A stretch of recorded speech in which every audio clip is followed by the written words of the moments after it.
having a clear conscience? Is it a good feeling? How does it feel when you don't have a clear conscience? The life turns to mud, doesn't it? The things that normally bring you joy don't bring you any joy.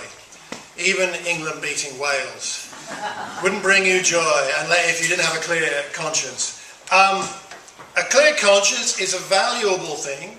It's something that I dare say everybody wants, and it is something you can't buy. You can't have a sort of genetic predisposition to a clear conscience. You could be completely deluded, I suppose, but there's no way to just manufacture one. You can't go, there's no factory, there's no shelf in Tesco for purchasing a clear conscience. It just doesn't, it's not there, right? But everybody wants one. Everybody wants a clear conscience, but how do we get it? And we're going to find out something about that in this passage we're going to look at today. But before we get into let's read the passage, and then I want to ask us to do something. So let's have a first look at the beginning here of chapter 9 of Hebrews. In verse 1, it says, "Now the first covenant had regulations for worship and also an earthly sanctuary. A tabernacle was set up. In its first room were the lampstand and the table with its consecrated bread. This is called the holy place.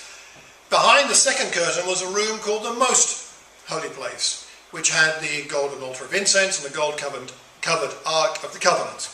This ark contained the gold jar of manna, Aaron's staff that had budded, and the stone tablets of the covenant. Above the ark were the cherubim of the glory, overshadowing the atonement cover, but we cannot discuss these things in detail now. When everything had been arranged like this, the priests entered regularly into the outer room to carry on their ministry, but only the high priest entered the inner room, and that only once a year, and never without blood, which he offered for himself and for the sins of the people had committed in ignorance. The Holy Spirit was showing by this that the way into the most holy place had not yet been disclosed, as long as the first tabernacle was still functioning. This is an illustration for the present time, indicating that the gifts and sacrifices being offered were not able to clear the conscience of the worshipper. They are only a matter of food and drink and various ceremonial washings, external regulations applying until the new order. We'll stop there for a minute. We're going to go to look at the rest of this shortly. But the old way couldn't clear the conscience. Outer regulations, outer washings, outer performances, outer ceremonies couldn't change the inside. Something else is needed to change the inside. Now, here's the question I have before I go on and talk about the rest of this, which is this.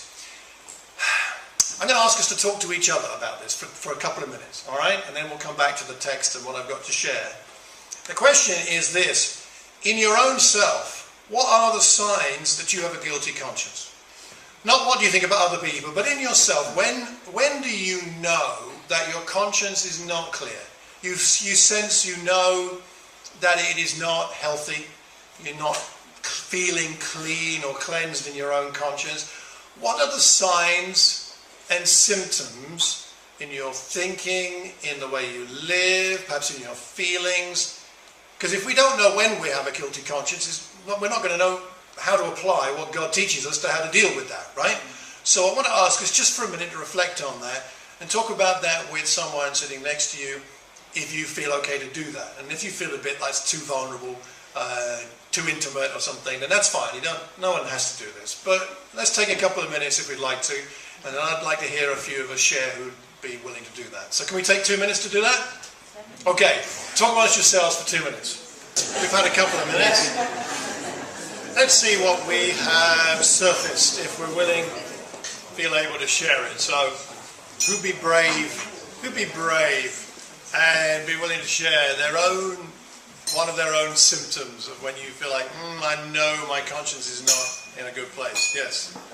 I'll be more kind of hiding, don't want to expose myself, don't want to be in contact with anyone, just want to kind of avoid, basically. Avoiding people. Avoiding people. Hiding away. Hiding away. Okay, thank you. Yes, Jerome. When I feel doubtful. When? When I feel doubtful. When you feel doubtful. You've got doubt. You mean about your faith, or just? Not in my deeds, like when I try to do something and if I'm not sure about it. Okay. Not having a clear conscience. That sort of hesitation and doubt. Okay, thank you, Lizelle.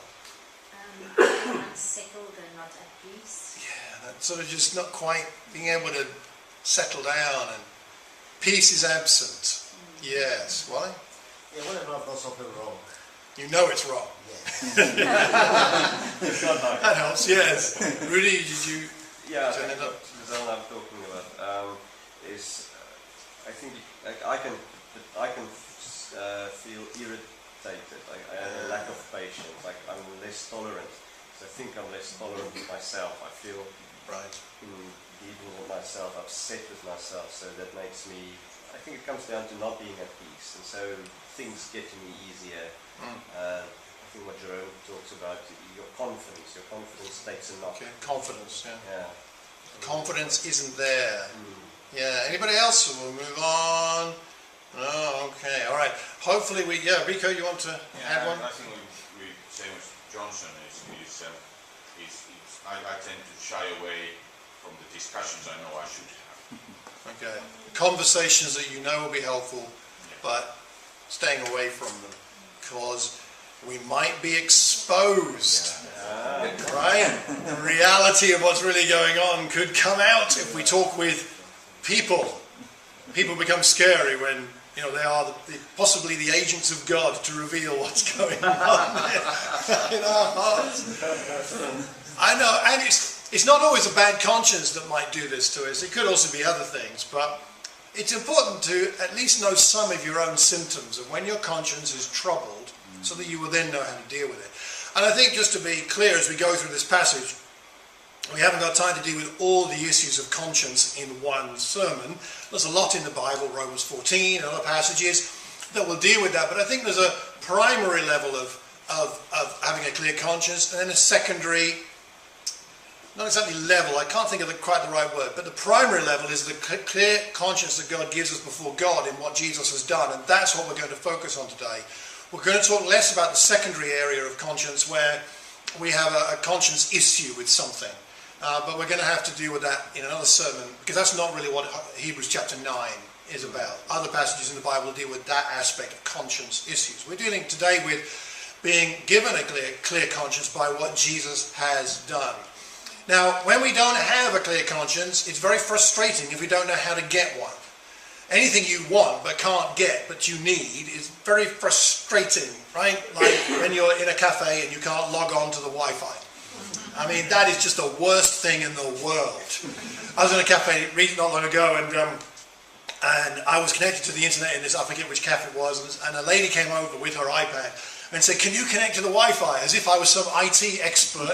I mean, Ian, that would have been helpful to have Ian there, but I don't know. And so she handed me her iPad and said, can you... I was tapping away and I couldn't make it work. And it then occurred to me she could go and ask the owners of the cafe. It might have been a better idea. But, she was frustrated. I was frustrated I couldn't help her. When we don't get access to the things that we really need, we get very frustrated. This year is the 100th anniversary of women not only campaigning, but in this country gaining the right to vote. 1918. An awful lot had happened in the years running up to 1918. And can you imagine the time? I mean, 100 years ago isn't all that long ago in some ways. You think about our brother in the church, Sid, who's 92. It's not much older than him. And my mother and father have a friend who's 103. Who was alive when this happened. Wow. And so it's not that long ago, but can you imagine a world in which women can't vote? Not only that, they can't own property. They don't automatically inherit their husband's estate. They couldn't have a bank account. When child benefit first came in, it was paid to the husband, not to the... The wife didn't have access to it except through her husband, and we could go on about all those things. So We don't live in perfect times now, but we live in at least slightly more enlightened times, and for which we should be grateful, because in many parts of the world, the access to freedoms that we have now are not available. But that's another story for another day. But the women at that time felt their frustration so keenly that we don't have access to influence, that they were willing to protest, go on hunger strike, chain themselves to railings, and even one lady famously threw herself under a horse at a horse race, and I don't think intended to be killed, but nonetheless was killed, so that others could have access. And this is exactly what Jesus has done for us.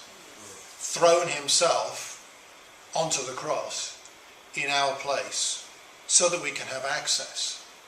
Because religion in its forms and its outward signs doesn't give us access. Just coming to a church service, frankly, doesn't give us access. Just belonging to a church doesn't give us access. Owning a Bible doesn't give us access. Knowing the creed or something, I mean, those things don't give us access. It's about Jesus, and you most of us here will know from the series that we're teaching through Hebrews that the whole point of Hebrews is to fix our thoughts on Jesus and to fix our eyes on Jesus so that we don't lose heart as we go through the challenges of this life, and we don't shrink back in our faith but continue to live, Hebrews 11, by faith. All those people, by faith. We're going to get to that. Heinrich is preaching on Hebrews 11 next Sunday. Hebrews 10 next Friday, Heinrich next Sunday, Hebrews 12 the following Friday, and then Reinhard is preaching chapter 13 when we're back here next. But that's the point, it's about Jesus. We are so lucky not to have limited access. Keep your finger in Hebrews 9 and turn over to Ephesians 2 with me, please. We're coming back to Hebrews 9 in a moment. But go to Ephesians chapter 2. This is what we have. Chapter 2, and let's pick it up in verse 14. Verse 14. Ephesians 2, verse 14. For he himself is our peace. And someone talked about not having peace when we don't have a clear conscience, right? How do we get peace? It's Christ. He himself, verse 14, is our peace, who has made the two groups one, and has destroyed the barrier, the dividing wall of hostility, by setting aside in his flesh the law with its commands and regulations. His purpose was to create in himself one new humanity out of the two, thus making peace, and in one body to reconcile both of them to God through the cross, by which he put to death their hostility. He came and preached peace to you who are far away, and peace to those who were near. For through him we both have access to the Father by one Spirit. We have access. We have access to peace. We have access to a clear conscience. We have access to hope because of what Jesus has done for us on the cross. So there's no limited access, which means that it's available to everybody. And this is the great thing about what Jesus offers, is he offers it not to people from a certain culture or a certain background or a certain level of intelligence or a certain kind of person. He offers it to everybody. It was only Jews who could have access under the Old Covenant. It was only high priests who could go into the Tabernacle, and it was only priests, and then it was only a high priest that could go into the most holy of holies to see God. Well, I didn't really see him, but to be in the presence of God. And that only once a year, and with the blood of animals. The access was limited, but we have unlimited access. And it is available to all. It doesn't matter, if I can speak just to whoever we are here today, it doesn't matter your background, how bad you feel it is. It doesn't matter how unworthy you feel you are.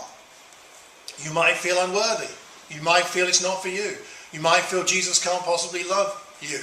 You may feel that you've done too many bad things. You may feel you've drifted too far from God to come back, but that's not true.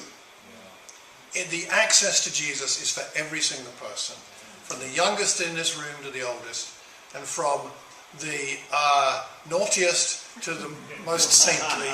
I don't know how to put it, but however we view ourselves, all of us have equal access.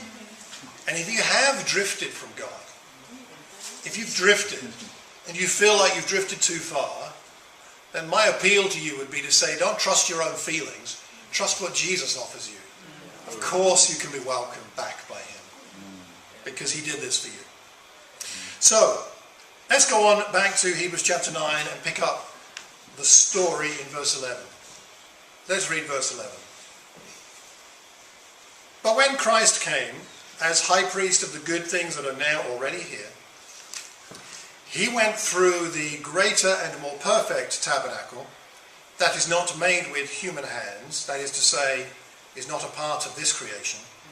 He did not enter by means of the blood of goats and calves, but he entered the most holy place once for all by his own blood, thus obtaining eternal salvation, eternal redemption.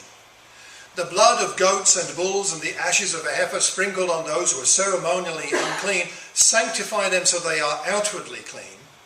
How much more then will the blood of Christ, who through the Holy Spirit offered himself unblemished to God, cleanse our consciences from acts that lead to death, so that we may serve the living God. Fantastic. I don't know if you are familiar with the outline of a tabernacle, but let me just run through that briefly so we get an idea of what he's talking about in these verses. So that's a modern day sort of replica of how people think the tabernacle would have looked in the desert. So you've got your tent of meeting here, and you've got an area around there to prevent people coming in who weren't clean and that kind of thing. And that's another angle on the view of what it says. It's not very big. It's not a large thing. The temple, of course, is much bigger, but the tabernacle, not particularly large. Inside, you have the area where the general priests could go. And you have there's the candlesticks, you have the altar of incense and so on. You've got the bread here. And that is the curtain beyond which no one can go except the high priest, and that once a year. So you've got one curtain to get into the holy place, which is that, and then you've got another curtain to get into the most holy place. And in the most holy place, this is an imagining of what the ark might have looked like. Perhaps the cherubim and seraphim joining together over might have looked like that. You've got the poles on the side of the altar, because you may remember the altar was meant to be carried by the poles. No one was allowed to touch the ark. I'm talking about the ark here. Not allowed to touch the ark, but you could carry it on poles. So that's maybe how the ark looked, that sat in the Holy of Holies, the most holy place. And in the ark were contained the stone tablets, which I don't know if they really looked like that, but some kind of stone tablets with the law written, and Aaron's staff, which budded. So, and a portion of manna was in there as well. So that's the kind of place, that's the kind of setup for what we're talking about there. Now, I don't know how clean you like your kitchen. I must admit, I think I'm a typical bloke. I like it to look clean, but I'm not really that fussed how clean it is. But as long as it kind of looks reasonably clean. There are some people who like to make sure there's no bacteria within 3 miles of their house. There's plenty inside us, so I don't know what we can do about that. But anyway, that's another story. I don't know if they still sell Sillet Bang? Yeah, they do. Okay, so it was a huge advertising campaign when it first came on the market with Sillet Bang. You need this to kill all the germs.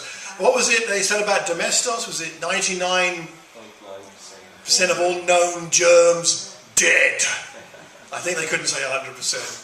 I don't know all the products on the market these days, but even the best cleansing agent you could possibly buy isn't going to get rid of every possible single germ or virus, and even if it did, it wouldn't keep it clean for very long. You'd have to live in a bottle of that stuff to keep yourself permanently clean, and I wouldn't recommend that. Jesus doesn't give us temporary cleanliness just when the blood has been sprinkled, like in the Old Covenant. It's not temporary. We don't go in and out of forgiveness. We don't go in and out. We don't have to go in and out of a clear conscience between us and our relationship with God. We got better blood. The blood of the blood of the goats and the bulls and the ashes of a heifer. They were useful to a degree, but we've got the blood of Jesus, the Son of God. We have something far better. All the sacrifices that were made I mean, this is just some of them. Look at how many sacrifices they had to make. This is the month of Tisri. So you've got these different days, right? 13 bullocks on day 15, 12 bullocks on day 16, 11 bullocks on day 17, adding up to 71 bullocks for that week. That's a lot of animals. 21.3 cereal offerings, 15 rams, 105 male rams, 8 male goats. And that's just for 1 week of sacrifices. We got one sacrifice for all time. I'm so glad we live under the new covenant. I mean, for lots of reasons, but at least for all the animals that don't have to die, we just eat them now. That's as far as we go. So whether we value this clear conscience and this cleanliness depends on whether we're aware of how dirty we otherwise would be. Let me ask you a question. When's the physically the dirtiest you've ever been? If you're willing to share it. Sometime you've been completely, utterly, disgustingly filthy. Yeah? About 10 seconds before I was baptised. 10 seconds before you were I was in baptised. the Thames. So you were walking around in the sludge and the mud at the bottom of Yeah. the Thames? Yes, I've been in And there. just as soon as I touched the water pretty much when I stepped in, suddenly it obviously There was became lots very of cleansed. very cleansed at that point. point. Excellent. From disgusting to beautiful in one step. Okay, excellent. Yes, Rudy. I was in a, what would you call it, sort of like a frat house at university. I'm Okay. not sure what do you call it here. Hall of residence. Yeah, something like that, but they had very, very strict traditions. And one of them was this initiation thing you had to go through, and it was absolutely terrible. You had to first jog with a suitcase of suitable weight right through the whole town. Eventually you end up with this, it's like a it's a farm that's part of the university, and in there they have like where the pigs are, and they've got this big hole that is full of pig manure. Muck, I mean, yes. it's just the utter most awful thing you can imagine. We had to go through that, be submerged through this pig manure. Baptized in pig manure. That was Fantastic. That was bad, and then we had to, in our state, we had to go do. I had a gym session in the hall. I don't know who cleaned it up afterwards. I can't remember that. But then they poured this stuff, which I don't think any Western civilization are allowed to buy this. But it's called Dale's track. What should that be? But it's like this small little extract that stinks to high heaven, and then they pour it over you. And that and all sorts of stuff, and I literally, it takes you a week to get the smell out of your hair. So nothing that I've done ever, before or since, comes close to that. That is absolutely the height of reeking. Let's just make sure that if there are any of us who have children of university age, we don't send them there. I think I don't think it's allowed anymore, to be honest. I'm sure it's illegal now. I can't imagine that. I imagine all of us have been pretty filthy at one time or another, right? And doesn't it feel great to be clean after that? When I was, I think, 8 years old, I lived in a little village in the Midlands of England called Albrighton. And I had a best friend called Mark. And Mark and I used to get into all kinds of scrapes. And one of the things we did is after school one day, in school uniform, our school was more or less next door to the train station in the village. And bearing in mind that this was back in the mid-1960s, a lot of trains were still steam trains.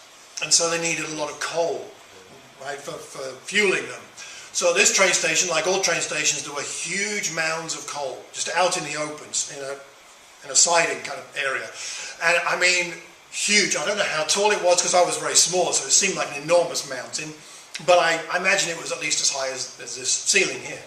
So my friend and Mark and I decided after school, rather than going straight home, we'd go and play in the coal heap. Seemed like a good idea. So we ran up and down this coal heap, we sort of burrowed into it, we threw bits of coal around, we rolled up down it, and we enjoyed ourselves very much. I remember going home and not really being conscious of how dirty I was. I knocked on the door, my mum answered the door, and I never forget the look on her face. This was 50 years ago. And I remember the look of absolute shock and horror on her face. She opened up, wordless, she didn't say anything. She just looked at me, froze, and then she said, "Stay there." And then she ran upstairs, and I heard the bath being run. And she came down a minute later, and then she picked me up. Bear in mind, she's actually very badly arthritic, and it must have been very painful for her. She picked me up and carried me up the stairs and put me in the bath, clothes on and everything. And this grey and black scum just came up onto the water, and it took her a long time to get me clean. And I've never been allowed to forget that. So there's something about knowing how clean you are because of knowing how dirty you were. And this is one of the powerful things about what motivates us in our Christian lives. It's being so grateful that we have been made so clean because we were so dirty. I don't think it's good as a Christian to think back on your sins all the time, like obsessing about them.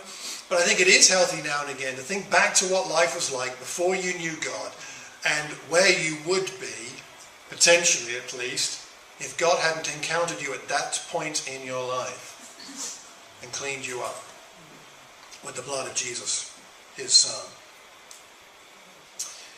Let's talk about forgiveness by going on a bit further to verse 15. For this reason, Christ is the mediator of a new covenant, that those who are called may receive the promised eternal inheritance, now that he has died as a ransom to set them free from the sins committed under the first covenant. In the case of a will, it is necessary to prove the death of the one who made it, because a will is in force only when someone has died. It never takes effect while the one who made it is living. This is why even the first covenant was not put into effect without blood.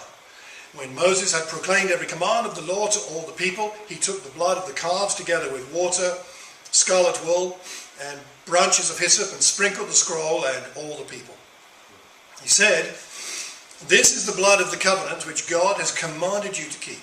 In the same way, he sprinkled with the blood both the tabernacle and everything used in its ceremonies. In fact, the law requires that nearly everything be cleansed with blood, and without the shedding of blood, there is no forgiveness.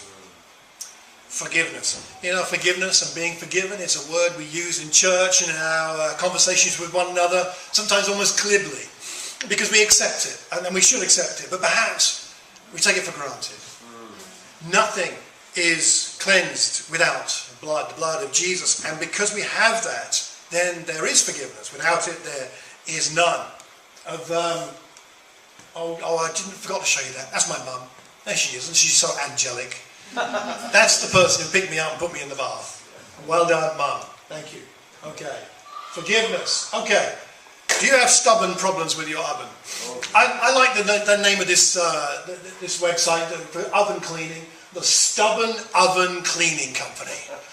When you get those, you get your, I mean, I don't know about you, but probably the least favourite job in the whole house is cleaning the oven. Even, I must admit, you know, they sell you these supposedly self-cleaning ovens these days. I've never actually seen that work. Maybe get someone in to do it. That's the way I think. Our sin is stubborn. It will stick unless Jesus deals with it. Because just trying to be better won't do it. See, how do we deal with trying to get a clear conscience and clean up our conscience? I think a lot of the time the way we deal with it is, okay, I'm going to behave better now. I'm not going to do that anymore. I'm going to stop that. I'm going to stop that sin. I'm going to stop that way of thinking. I'm going to behave. I'm going to serve more. I'm going to be more connected to people. I'm going to love people more. I'm going to pray more. I'm going to read my Bible more. I'm going to give more. I'm going to help the poor more. I'm going to... And we can get into this thing where we're trying to deal with our own issues without letting Jesus in. And really coming to him humanly and fully and from the heart and saying, I really need you. I really need you, God. I do think that David understood this. Even though he was an old covenant person, King David seemed to understand that he really needed God, because nothing around him and nothing in himself was working. This is why the Psalms are so helpful for us. And we have Jesus as a mediator. We have Jesus as the one who goes to God on our behalf and pleads our case because of his sacrifice and his blood. What a radical level of redemption that is. We have been slaves to sin. We are set free by what Jesus does for us. Don't know if you saw the news stories in the last few days about the slave market in Libya. And it's a shocking thing, you know, given the history of slavery and everything to do with that there is still modern day slavery. And we know it exists, but it's sort of hidden. And one of the stories that came to light recently was of migrants who've had to flee fighting in Sudan and Syria and other places. And in fleeing for their lives, they found themselves in Libya as what they hoped was a staging post to get to Europe, the continent, and yet they got stuck there, and many of them are being sold into slavery. The price of a young man, where's the price? Here we are. The price of a young man is about £300. Can you imagine? That's what you're worth. And someone pays £300 and you are their slave to do whatever they wish. And I'm glad it's coming to light. And I know there are agencies who are trying to make a difference. And I think it's, by the way, this is one of those things that should be on our prayer list.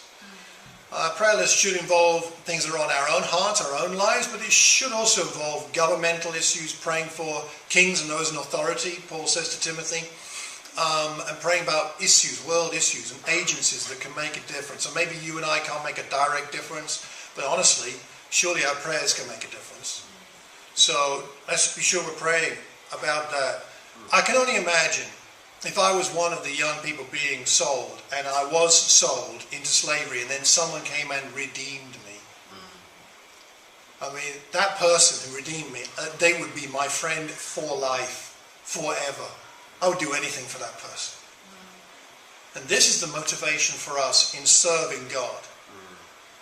It's not to gain something, it's out of gratitude for what we have been given.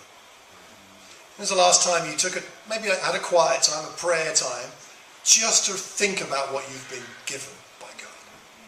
Write down a few of the things that God has given you. And I think we'll find that that will thoroughly encourage us. So, just to wrap up, let's finish off the chapter. Picking it up again in verse 23. It was necessary then for the copies of the heavenly things to be purified with these sacrifices, but the heavenly things themselves with better sacrifices than these. For Christ did not enter a sanctuary made with human hands that was only a copy of the true one. He entered heaven itself, now to appear for us in God's presence. Nor did he enter heaven to offer himself again and again, the way the high priest enters the most holy place every year with blood that is not his own. Otherwise Christ would have had to suffer many times since the creation of the world. But he has appeared once for all at the culmination of the ages to do away with sin by the sacrifice of himself. Just as people are destined to die once, and after that to face judgment, so Christ has sacrificed once to take away the sins of many, and he will appear a second time, not to bear sin, but to bring salvation to those who are waiting for him. So, Jesus is the better sacrifice. Jesus is in God's presence and is giving us access into God's presence. Jesus did this once for all so that we can enjoy its benefits all through this life and in the fullness of the next life. And he will appear again to take us to be home with him because he has bought us with his own blood. How lucky we are. How do we have a clear conscience? I think it comes down to this. We need to trust that Jesus has done enough, even though you haven't. And that's true of us becoming Christians. I think if it's true of us living the Christian life, you still can't do enough. I mean, enough in the way that sometimes our conscience troubles us. Have I done enough? The call is not to do enough. The call is to give your heart. Serve the best you can. Do the best you can. And don't get caught up in these mind games of whether I've actually done enough. You can't do enough. Do your best. Give your heart. And then you must trust Jesus that he has already done what is enough in God's sight. For you to be fully having access to God. To be fully loved by God. To be no barriers between you and God. Never. Not one day. Not 1 hour of our lives. Never does there need to be a barrier. Because Jesus has done enough, even though we haven't. To Jesus be all the glory. Amen. Thank you for watching and listening to this class. I do hope it's been helpful. Please let me know what you think. Leave a comment wherever you hear or see this recording and I'll get back to you.